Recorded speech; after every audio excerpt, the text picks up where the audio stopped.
SVC Media. Welcome to the iGaming Daily Podcast, analysing the news from the betting and gaming industry all over the globe, supported by Optimove, the #1 CRM marketing solution for the iGaming market. Hello everyone, and welcome to yet another episode of SBC iGaming Daily Podcast, the marketing edition. iGaming Daily is presented by Optimove, the #1 CRM marketing solution for the iGaming market. 56% of the EGR Power 50 personalized player experience with Optimove. And we have yet another special offer for you. Optimove is offering new clients a free first month when you buy Optimove. For further information and claim the free month, please go to optimove.com/SBC. Today we have a little bit of a twist on our podcast because we're bringing you a sport expert as well. So it's not just SEOs, it's sports today as well. We are going to be talking about Euros 2024 and how to get ready. And I am joined with two fantastic experts, Sean for the SEO part and Simon for the sports part. Please introduce yourself. Sean? Sure. Thanks for the introduction, Ivana. I'm Sean. I'm a co-founder at Game Changer. We're a SEO agency. We help on focusing everyone from startups to scale-ups to enterprises, all the way up to people looking to dominate the SERPs and increase their search visibility on Google. So in general, I'm not a huge sports buff, but through SEO, I get to dabble quite a lot on all of the different entities and attributes, which I find quite interesting on the SERPs. So that's why we're here, and that's why we're talking, right? Exactly. And Simon, please introduce yourself. Yeah, I'm Simon Flynn. Yes, I am related to Ivana, our husband. And I am the site manager for betting.com, which is a product owned by Game Lounge, an affiliate company. And we are actively preparing for the Euros, Euro 2024, as well as the Copa America, which happens at the same time, and we'll discuss that a little bit more. So I'm the site manager, so I take care of the deals, make sure they're presented on the site in as clear a way as possible, and try to tie into the content so that we can say, yeah, this game is coming up, and this is the best place to bet on it. Fantastic. So yeah, it's got a commercial stroke content role. Yes, but from my very personal experience with Simon, I can tell you he knows everything about football, and I'm updated on football odds and predictions every day in my life. So now you get the joy of listening to that too. My first question, very opening one. What is the way to prepare for any huge tournament such as Euros 2024? Sean, what from SEO, what are the few main tips you would give as an opener? And then we delve into them a little bit more. But what is the main thing as an SEO you would recommend people to think of when preparing for Euros 2024 that are happening from June 14th to July 14th? So we have 1 month of betting. A lot can happen, a lot of money can be won if you get it right. Perfect. So the first thing that I like to think about when addressing sports leagues are the attributes which come with the different sports leagues and so forth. So when we're talking about something like the UEFA, we're talking about first qualifiers, then you have different UEFA members, the qualifying process, the draw. And just to be clear, again, I'm not a huge sports buff, but I learned these things because we like ranking on them on Google, right? And generating traffic. And then they're divided into groups. And you have several groups which start playing against each other and qualifying for then the actual league itself. So there's a lot of opportunities to write content leading up to the actual league itself. But before you even get there, and when we're leading up to that, you obviously have to create a lot of content. So SEO is not fast. It's not PPC. It's not media buying. Therefore, Google needs to index your website. And unless you're a news website, which is getting indexed every 2 minutes, right, you're going to have to make sure that Google has enough time to find the pages and the content on your website prior to when the actual event begins.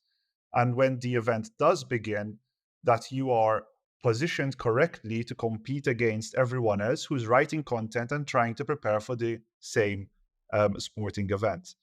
And the way that you prepare for this is by not only looking at this particular UEFA competition, which is occurring currently, but also every sport has its different attributes which you need to factor in. So you can't just create a cookie cutter for one and then apply it to others. You have football, you have basketball, you have all of these different areas where you have leagues, bouts, races, different locations that these events occur at, different stadiums, different sponsors, different teams, individuals, athletes, heats. So there's really a vast amount of content that you can write to cover the area accurately and generate clicks, which ultimately are going to provide value to the readers, but also provide value to your business. So it's all about getting indexed with, let's say, according to the new Google update, helpful content, right? And also looking at all of these areas, there's a very large opportunity to start factoring in the programmatic approach to SEO also. Now, given the recent Google updates, this might sound quite scary to people, so we'll see how that plays out. But I believe that as long as you're providing a really helpful user experience as time goes on, you'll be prepared the right way to rank above your competition. So that's how I would think about the process right now, from where we've come from to where we're going, and what you need to do to prepare to start capturing those positions on the SERPs ahead of time. Okay, so number one, give it time. I mean, this is no-brainer for SEOs, but I believe that other people, not just SEOs, would be listening to this podcast, maybe C-level, maybe decision makers. If SEOs tell you that you need a landing page now, allow them to have a landing page to make sure that they are able to bring your rankings and a traffic to the website. SEO takes time, as you said. Have a quality content. So if you have a website where content can be created, be creative with content. We will get back with AI content creation a little bit later in this podcast. And now, Simon, what kind of interesting content, on top of what Sean already mentioned, would you say as a sports betting expert on football, that would set you apart from your competitors? What is the edge that you can take? What are the things that maybe affiliates are failing to cover right now? Yeah, as Sean mentioned, you got to cover the basics first. You got to let Google know that this is a tournament coming up in the Euro 2024, and Google expects to find the basics, so the groups, the main teams, and so on. But in order to set yourself apart from everyone else, you need to. I think affiliates. I'm an affiliate. I think what many affiliates do is they focus on the sport aspect, but they don't focus on the betting aspect. And to get real conversions, you want to get people who actually bet. So the most obvious thing is to do tips. So will Germany win the Euro 2024? Will Scotland win the Euro 2024? You can talk about the for each individual game. That's the most obvious thing that everyone does. But even that's quite a crowded space now. You got websites like goal.com, sportskeeda.com, which are not traditional iGaming companies, but they're big enough a site to dominate the SERPs, and they're putting some tip and conversion content. But what people don't, what is very, very rare to see, are accumulators. So multiple games. So you can make a recommendation for a weekend that Germany, Switzerland, and Hungary will all three of them will win. You'll get a better return. Sports bettors search out accumulator content, and operators love people who bet on accumulators because they are, well, we won't go into that, but it's very good value for operators in general. And people who do accumulators are very good value for them. So I think if affiliate companies and media companies and even operators to an extent were to focus on things like live betting or accumulators, then they will get a lot more convertible traffic. True. And also, there's a lot less competition from the SEO side for accumulator betting with high intent, and like I said, it converts very, very well, and operators love it too. Yeah, that's interesting because, like, usually when you look at any affiliate website for betting, I don't think it's written or researched by other experts, because you usually get like betting guide for beginners. What is a bet? So I think once you cover all those absolute basics that everyone does, you can be aiming for more advanced bettors, more advanced punters with your tips. Yeah, absolutely. Absolutely. And there are some rules of thumbs that you can do to produce betting tips that look expert, but they're not. Like, for example, only backing teams that are, and sorry for sounding like a nerd here, but if you back teams with a win, with odds for the win of between 1.2 and 1.6, you got a high chance of them winning. So it makes you look like a genius when they do win. But anyone can do that. Anyone can look at the odds and say, okay, so Germany have 1.4 odds of winning against Switzerland, for example. Well, I'm going to say put Germany down for that. So even if your writers are not sports experts, you can still make them look like experts, especially if you could package a bunch of 1.5 odds wins. And again, sorry for sounding nerdy, if you could package that into like an accumulator with 3 or 4 bets, then you start to look like a genius. Okay, so in this case, I would recommend, I'm an SEO, I would never come up with any of this. The winning strategy would be to work with your other departments, in this case, a betting expert in product like Simon. Now, content is a key to start to rank, obviously. And I actually, prior to this, I Googled Euros 2024 when, just to make sure I give you right information. And I started to have all these people also ask, and they were, when and where are the matches? What are the fixtures? Well, how much does it cost to go to Euro 2024? And none of the affiliate websites are ranking. The only things that are ranking are UEFA, Wikipedia, and lots of those huge websites that have nothing to do with betting yet. So I think there is a huge opportunity to make your research into how people are searching, what they want to read about, and start to cover that. As well, you will not see massive search volumes in your tools for Euros 2024, betting 2024 for Euros. None of that. Don't get discouraged, because as an experienced SEO, you know to look backwards and you know to use a common sense and know that the data will be there afterwards, 2-3 months. So just use a common sense. But still, how would you go about preparing a keyword research for this, Sean? So it's quite interesting hearing you speak also, because I always go back to product. I always go back to what the end goal is. And I always go back to understanding the particular league, team, sport, whatever it might be, to develop the best kind of flow that creates SOPs that can be followed to cover all different areas. So if you are to try and target all of what you just spoke about through blog posts, it's going to be quite tough just to get that across the line and have the correct people with the correct expertise, following the correct processes, correct, let's say, implementations of collecting data, predicting, and coming up with things which are actually verifiably winning people money over time, right?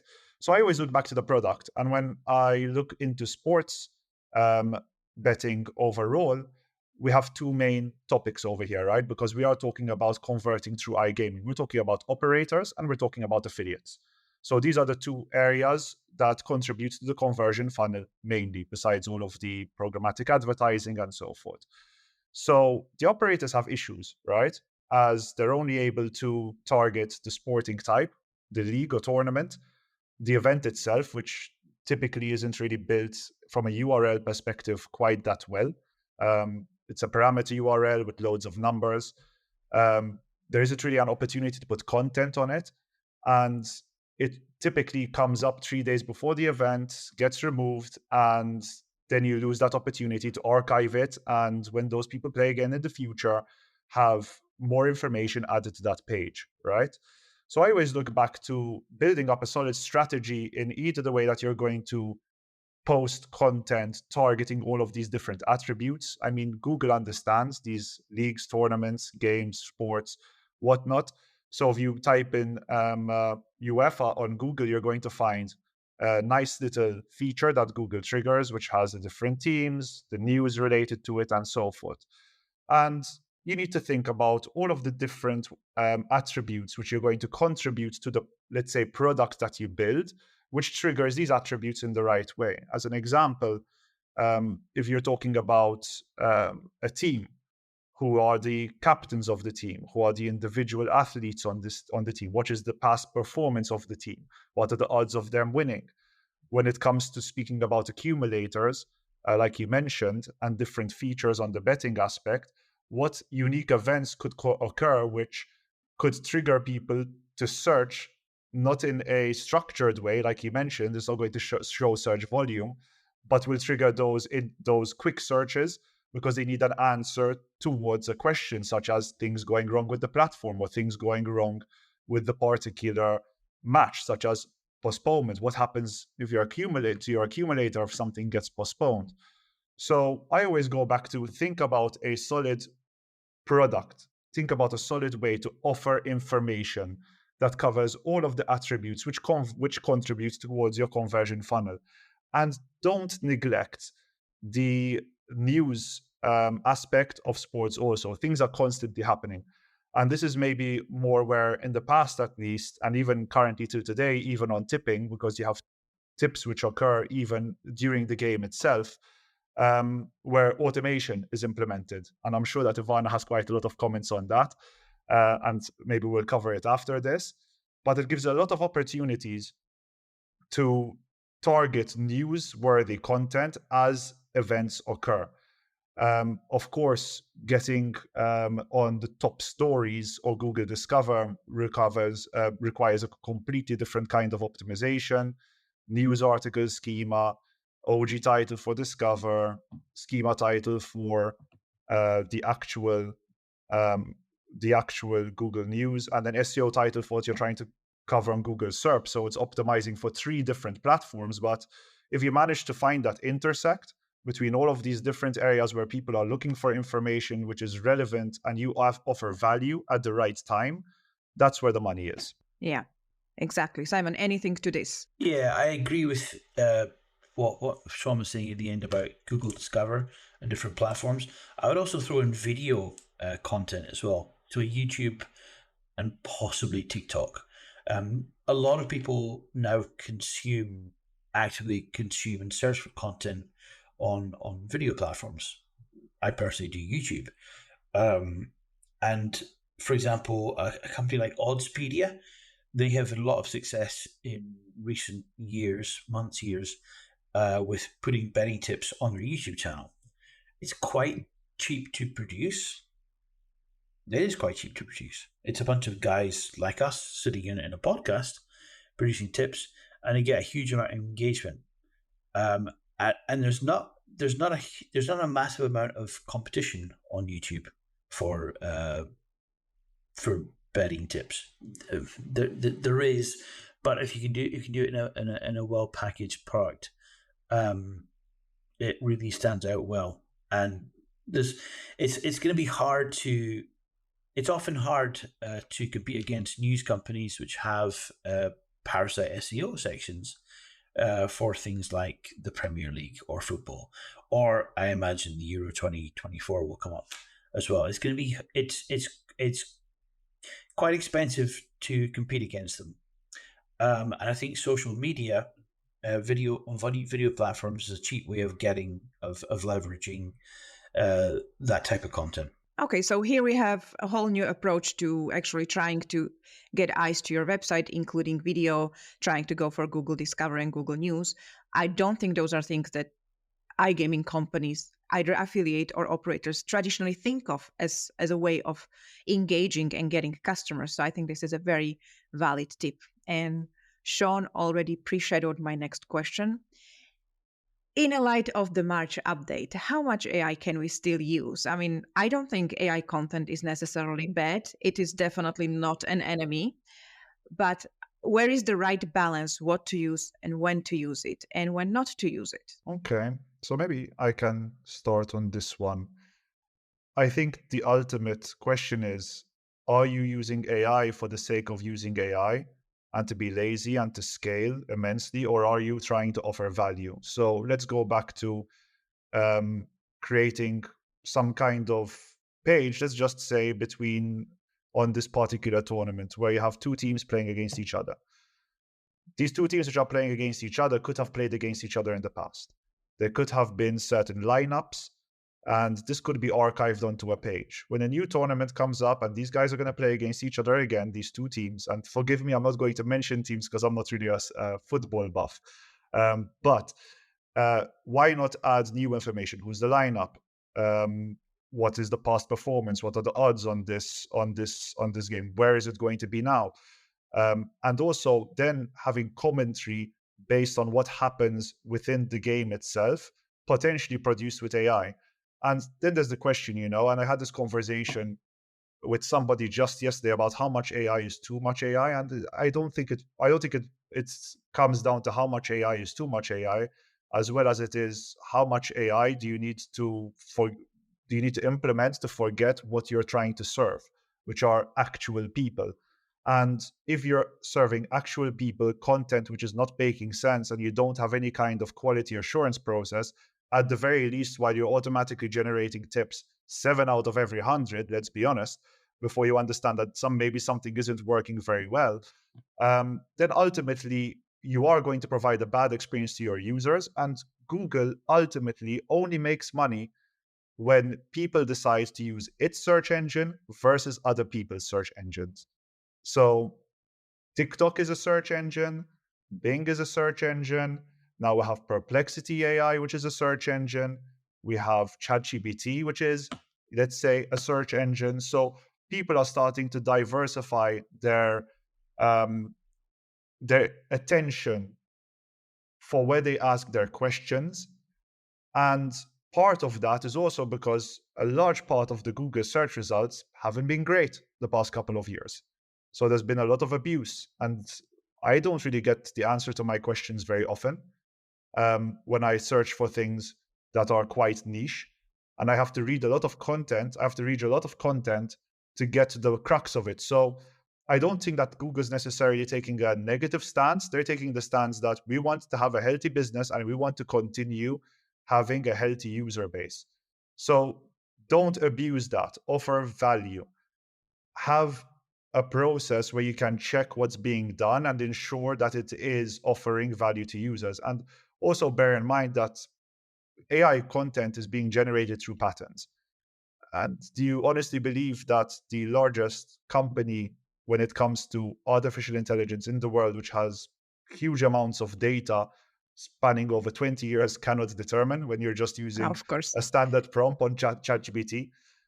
It can, and it will. And unfortunately, this update didn't only hurt websites that are utilizing AI, but it hurt legitimate websites also, actual real businesses. I mean, the principle is still there in the case of, okay, maybe the content wasn't great, maybe the user signals weren't great, maybe there were some issues over there which could have been handled prior or could be handled moving forward. I mean, John Muir's site got removed from the index, didn't it? It's wonderful, yes.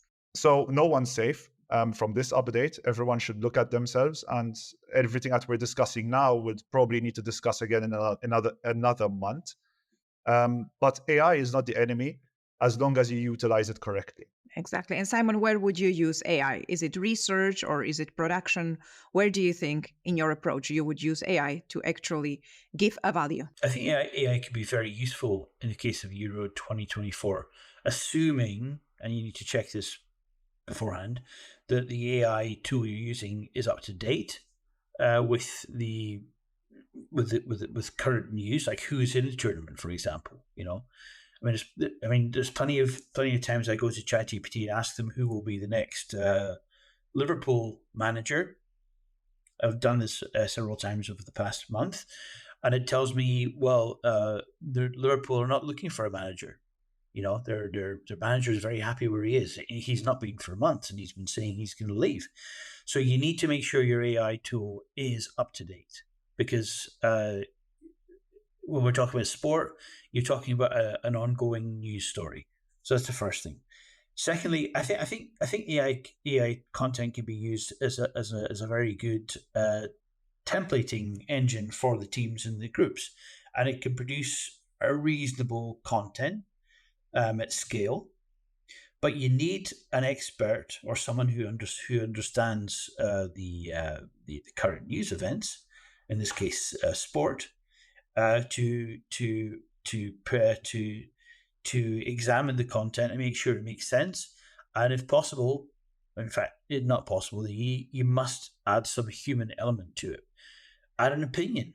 If it's saying that Germany are odds-on favourite to win Euro 2024, there's plenty you can say about that. You can say, but they've been terrible in the previous 3 tournaments. AI will not give you an opinion on that. But if you can add an opinion to that, then you've humanized it, you've made it readable, and you've set it apart from Google detection tools, AI detection tools, and you're making useful content. So AI could be very, very good for producing content and scale, but it needs to be curated by a human expert, a super editor, as I like to call them. Oh, okay. Something, apologies, Ivana, that's really interesting that Simon mentioned is related to the quality of the data that you feed it. So if you were to just prompt AI based on the data it scrapes, you're assuming that what other people have written is correct. And as Simon mentioned, when you're dealing with sports buffs who are actually interested and want to know everything about everything to make the correct decisions on their bets, then you do not want to provide them any kind of inconsistency. You want to be as accurate as possible. Now, if you have good feeds of data, which you can feed AI, that will then generate content which is not based on guessing the next best word, but actual data which is verifiable by your company and up to date, then that will increase the outputs and the quality of that output significantly also. Exactly. Wow. So this podcast is definitely packed with information, from new sources of traffic to what content to tackle and how to tackle it, where to use AI tools and when to step in as a human. Thank you, gentlemen, very much for finding the time, for joining me and sharing all your insights. I hope someone will find this helpful and will outrank you in 2024 Euros. I don't have a game, so thank you very much and speak later. Thank you for listening to today's iGaming Daily podcast, supported by Optimove, the #1 CRM marketing solution for the iGaming market. If you want to find out more about some of the subjects raised today, feel free to explore any of the sites in the SBC News Network or check out the latest edition of the SBC Leaders magazine. Happy reading.